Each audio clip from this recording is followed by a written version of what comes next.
Andreasa vai continuar falando com a gente sobre esse assunto, sobre o qual a gente falava agora com a Mônica Bergamo, trazendo análise dessa decisão da Justiça do Rio de Janeiro, que aceitou um recurso de Flávio Bolsonaro. E aí o caso das rachadinhas vai para a segunda instância. E aí, vitória para o Flávio Bolsonaro, né, Andreasa? Bom dia.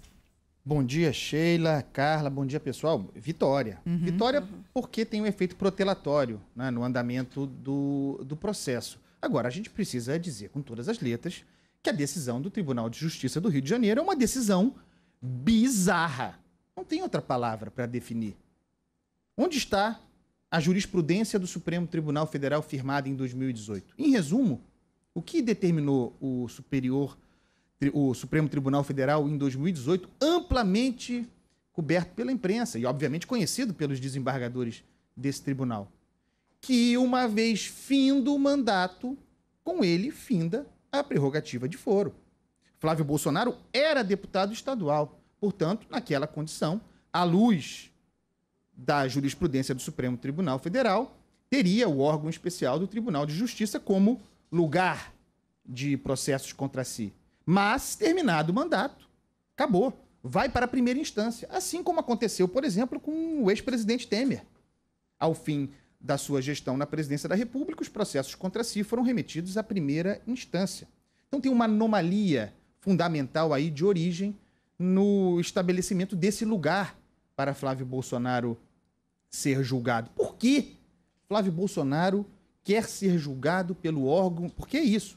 Ele quer ser julgado, ele escolheu onde quer ser julgado. Ele quer ser julgado no órgão especial do Tribunal de Justiça. Por quê? Porque, absurdo por absurdo, mesmo considerando que o Supremo Tribunal Federal acabou com o efeito gangorra, o senador poderia pleitear como foro o Supremo Tribunal Federal. Afinal de contas, ele é senador. Ele poderia lutar, à luz também de uma jurisprudência já vencida, ele poderia lutar. Não é absurdo? Então vamos fazer um absurdo menos absurdo. Lutar para que o seu foro fosse o Supremo Tribunal Federal, dada a sua condição de senador da República. Mas não. Parece que tem saudade, parece que realmente foi muito feliz naquele período, quer ser julgado sob a condição de deputado estadual. Então, vitória, Sheila, Carla, sem dúvida que sim. O processo se atrasa, se arrasta, tem uma mudança de grau, sai do juiz Flávio Itabaiana, vai para a segunda instância. Com isso agora, certamente não conseguiu no pedido de habeas corpus, o pedido de habeas corpus não foi acatado na totalidade, ainda assim a defesa de Flávio pleiteará a nulidade das provas colhidas até aqui. Essa é a razão por que, devo dizer, o Ministério Público não apresenta a denúncia agora, porque poderia.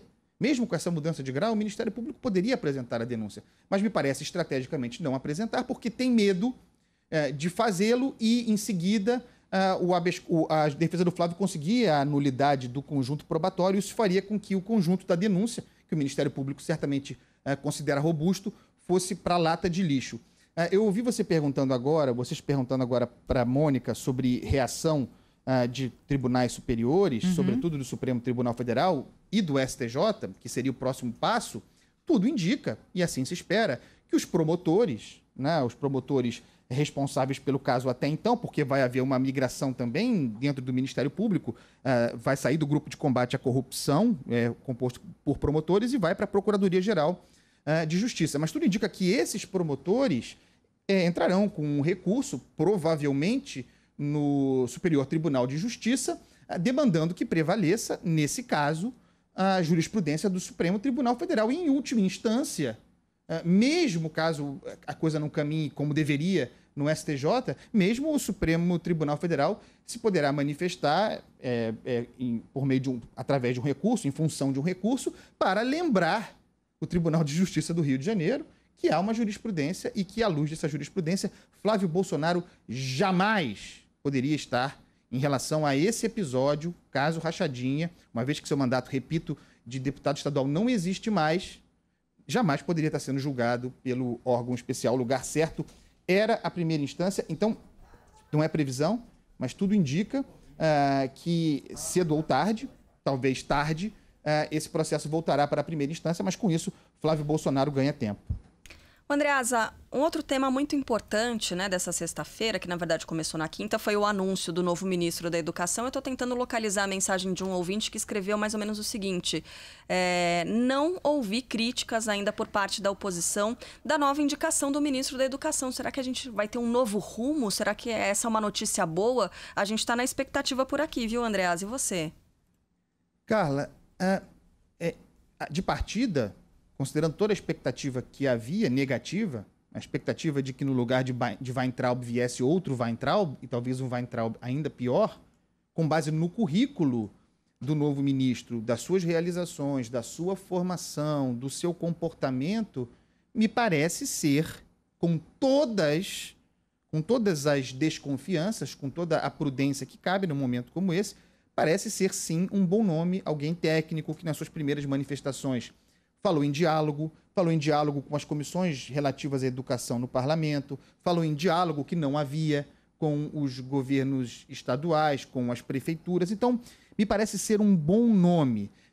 A gente pode fazer um esforço por encaixar essa escolha no que seria uma vitória episódica do grupo militar do governo sobre a ala ideológica. E me faz lembrar o caso Vélez Rodrigues. O Vélez Rodrigues recebeu, ao longo da sua curta gestão, uma carga muito boa de pressão dessa disputa entre militares e ideológicos. No final das contas, nessa disputa, e combinando com a saída do Vélez, que talvez não tenha sido tão ideológico quanto os seus indicadores estabeleciam, caiu numa disputa com os militares. Mas a resposta dessa queda foi o reforço dos ideológicos na figura de Weintraub.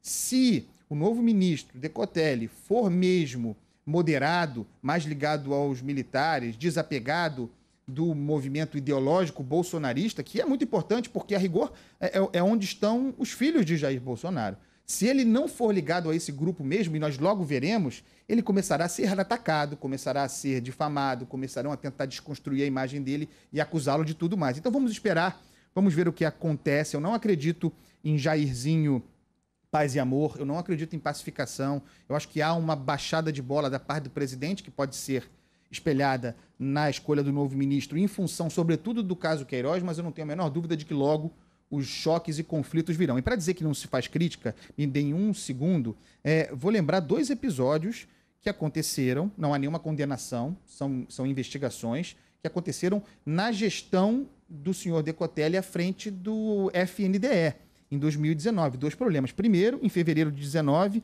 um acordo de mais de 400 milhões para fornecimento de kits escolares com uma empresa investigada por fraude em licitações em alguns estados. E esse acordo foi firmado na gestão de Decotelli à frente do FNDE, mesmo com todos esses indicativos. O Ministério Público Federal, mês passado, pediu pela condenação dessa empresa. Em um outro caso, esse foi muito conhecido e repercutido, também edital lançado na gestão de Decotelli no FNDE, no governo Jair Bolsonaro, em 2019, o lançamento do edital de 3 bilhões para a compra de notebooks. Vocês se lembram disso? O MEC adquiriria para algumas localidades mais aparelhos, mais computadores do que haveria alunos.